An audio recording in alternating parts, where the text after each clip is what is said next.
What's up YouTube? Today we're gonna talk about generics. In the composite data video, we have seen syntax like this.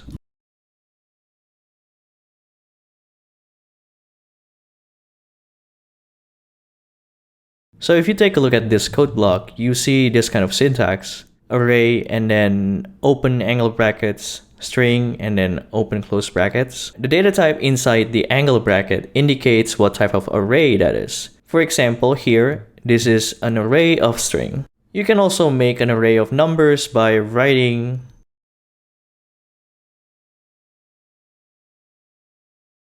You can also make an alias for this array of int type.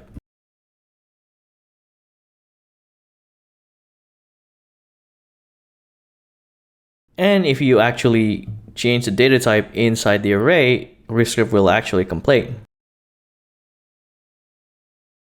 It says this has type string, but somewhere wanted int.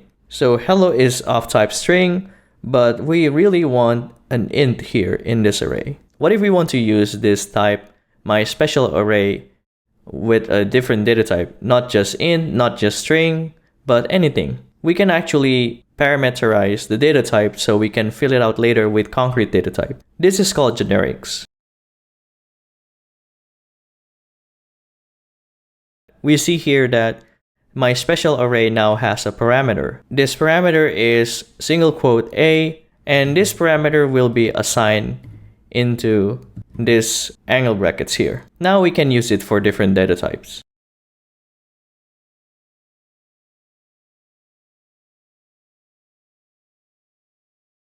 You can actually remove the types from the let binding, and ReScript will figure it out by itself.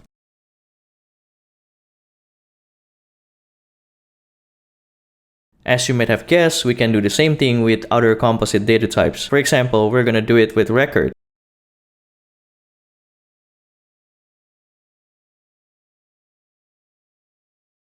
We see here that the prop B is a concrete data type, which is a type of string, but prop A is parameterized. We can introduce more than one parameters in the generic.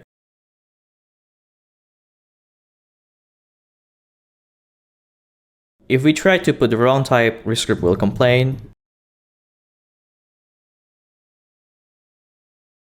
It says here that prop B has type boolean, but somewhere wanted string. If we try to remove one of the parameters, ReScript will complain as well.